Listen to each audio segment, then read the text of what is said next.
guys, I'm out here in Red Sands, off-highway vehicle BLM area in New Mexico, between the Sacramento Mountains and the San Andreas Mountains. This is like one of the lowest points in the Tularosa Basin around here. I'm out here doing a little bit of it's not hiking, like a kit walk, gear walk, whatever you want, out here with my gear, doing a little range estimations using my magnified optic. Last time I was out here I had my 8K because of the way the sand, so they're sand dunes, but they're filled with these mesquite copuses, which is just an entanglement of mesquite plants, right? So I brought my 1 in 8, the Swamp Fox I have, and I'm just doing some range estimations with that while I'm doing my little walk and whatnot. But I was thinking about what the topic of the video would be for today, and one thing that I've made a couple posts on Instagram about, but I haven't really showed in, I guess, quote unquote, in person or whatever, is my it's not emergency shelter kit. It's kind of like my 3-season personal shelter and sleeping bag kind of setup that I carry with me in my day pack always, and it depends on what my use with my ruck is. If it's going to be up like in the Sacramentos, there isn't any snow up there yet, but it's getting colder up there now that it's early December, almost mid-December. They're getting lows into the 20s, where you definitely need a cold weather sleeping bag. Something like the kit I'm going to show you really won't suffice unless you had a shelter that was real, like a debris hut or something that was really buttoned up. You know what I mean? Like it was really tight, with your debris and the layer of your debris and whatnot. So just gonna go over now that, like I said, this is I always carry this in my day pack, and obviously depending on the situation I'll have in my ruck. It's 3 different layers. You can utilize each one as a standalone, and you obviously can combine them. So like out here in Red Sands, there's not a lot of places. There are some places where you could string up a piece of paracord with the shelter tarp, ground tarp, green on one side, reflective on the other. You could set up somewhat of a tarp shelter or a lean-to with that between some of these mesquites. But like most, where they're close together, like looking to the right of me right here, there's 2 copuses, 2 dunes, and you could tie paracord together, but one, it's on a rise, so you're silhouetting yourself. You're not actually really hiding your shelter that much. And it's on a rise. 2, on a rise, the wind will come right through that little micro terrain, that little miniature valley. Goes around. It doesn't, which kind of sucks because you can't build anything on top of these. I mean, you could if you really wanted to make like a hide or an OP, and you had the time and nobody was observing you. You could clear out the top of one of these copuses and really dig in and make it a good position. But that's another story.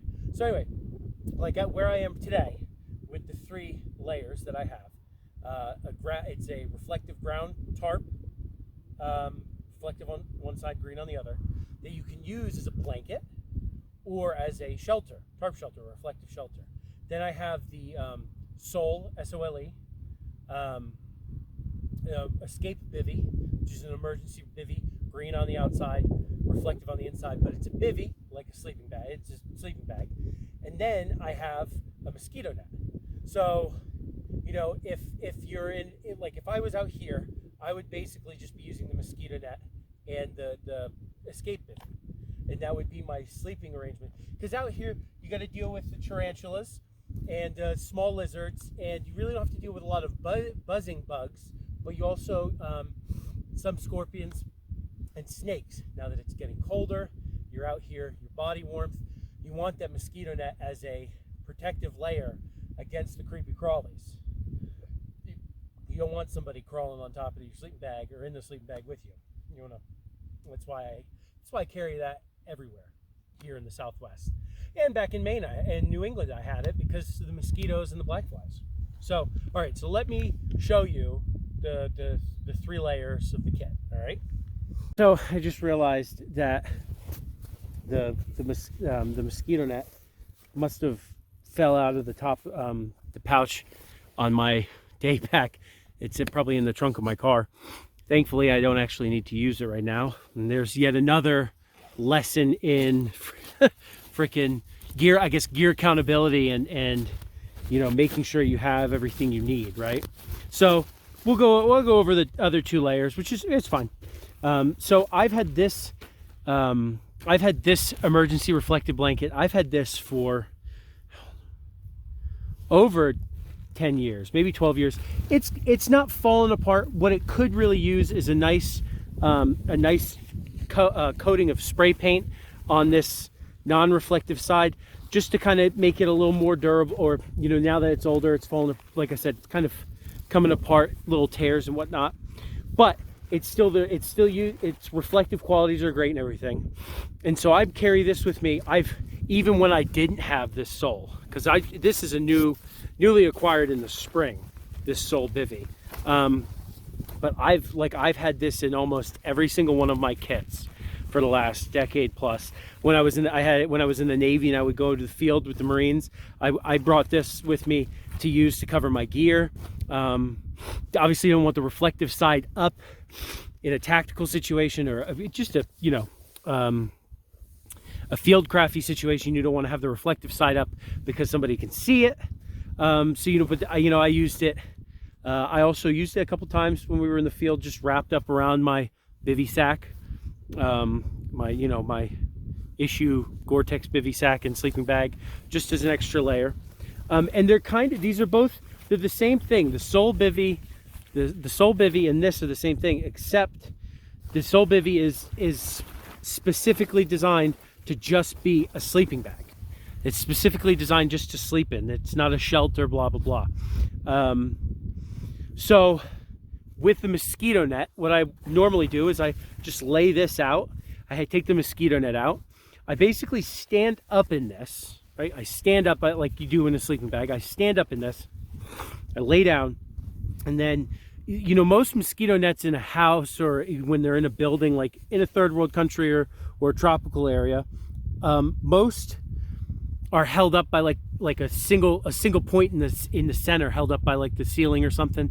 Or like if you have a mosquito net over a cot, there's generally like a line between 2 ends, like there's a stick on either end of the cot or something, and there's a line, and then it's kind of kept above your body. Because the other thing with a mosquito net is to keep critters from the mosquitoes from biting you at night. However, I use the mosquito net doubled with this as a protectant. I don't mind if a bug crawls on top of me and I have the mosquito net, but it's just a layer so that they can't get into my sleeping bag and in with me. Like a snake wants to crawl up under my feet, and I have the mosquito net and it's just underneath the mosquito net, right? It has no way to get into the bivy. So that's really it, and you can do and I do a lot with these. You could literally just lay out, if out here in the Southwest when it's hot, you could literally just lay out with the mosquito net just as a protectant from the creepy crawlies. If it's fucking 90 degrees out, you're not going to be in a reflective bivy sack, right? This can be a standalone thing. Now that it's getting colder, if I was up in the mountains with this, I wasn't here in the sand where I know there's still snakes and whatnot, but if I was like up in the Sacramentos up there, you could, with both of these, you could wrap up with both of these, and it would be pretty effective if you're fully dressed and whatnot. It'd be pretty effective at retaining heat. And then, like I said, I've carried this for over a decade as its own kind of like standalone blanket and shelter, kind of all in one, that I've used as an all-in-one kind of thing. You don't need an ultra lightweight tent, and you don't need like super expensive ultra lightweight like backpacking type gear to have something like this where you can make up for that, like especially here in the Southwest, I make up for the weight in type shelters and sleeping systems. I make up for that in water. You know, I also don't generally carry a fucking whatchamajig. I don't carry a sleeping pad for the most part, because like if I'm out here, especially in the cooler months, if I'm out here and I know I have like an extra warming layer or something, and I'm not wearing it to sleep, I can just put that down underneath this on the ground. You go up into the mountains, you have your pine boughs and your spruce boughs, which you can make a comfortable little like mattress, whatever you want to call, out of those. And that's generally what I would do even back in New England. I never really carried a sleeping mat around. I would just cut pine boughs and make a bed of pine boughs and then put my sleeping system on top of that. So yeah, so I just wanted to show you guys this Sol Bivy is worth every fucking penny. It's really good quality. It, you know, really well made. It I got wide ass shoulders, and it's a little tight on the shoulder width for me once I'm laying in it. But it's not supposed to be a you know, super puffy, comfy sleeping bag. It's supposed to be an emergency type, you know, emergency type sleeping system. And the cool thing is, it's designed to be super breathable. This outer green fabric makes it super breathable. So when I say it's like for 3 seasons, it really is like a 3-season sleeping bag, because you spring, summer, and fall, you could be utilizing that as your sleep system.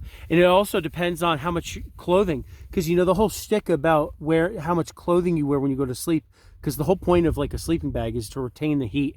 And your clothes, the more clothes you wear when you're in a sleeping bag, the less heat is escaping from your body and into the sleeping bag, if that makes sense. And so it makes the sleeping bag less effective. So like using the Sol Bivy or something like that, you know, if I'm in there out here and I lay my blouse and my trousers down and I lay on top of it, and I'm in my skivvies and my t-shirt in the Sol Bivy, it's going to reflect and retain the heat a hell of a lot better than if I was fully clothed in it.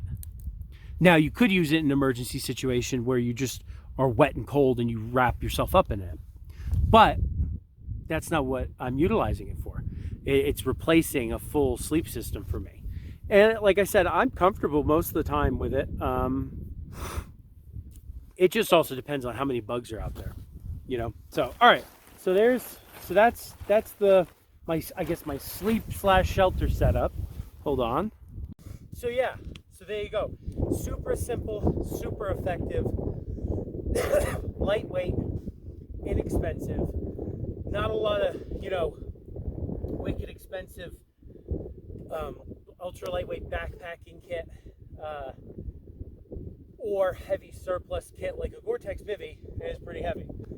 Now, if I knew I was going to be up in the mountains, up in the Sacramento Mountains, and it was going to rain, I'd probably bring all of that and my Gore-Tex Bivy as a waterproofing layer or whatnot. Because for what it makes up in breathability for that, the Sol Escape Bivy, it's not waterproof. So even using the reflective blanket is obviously only waterproof to a certain extent. So yeah, so there you go. Simple, lightweight, effective. Doesn't have to be anything super special. There you go.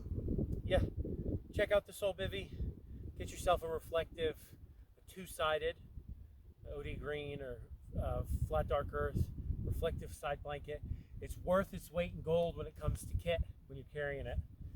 So yeah, so there you go. Hope you guys enjoyed that. Oh, and the mosquito net. I gotta fucking. It's in the trunk of the car, but it's just a normal mosquito net. It's just a simple white one, not tactical. You can get a colored one if you want. I don't care, the white, because generally where I hole up for the night isn't a super exposed area, so it doesn't really matter, does it? So, all right, well, hope you guys enjoyed that little information video. I'm gonna keep heading that way into the dunes. So, all right, you guys have a good one.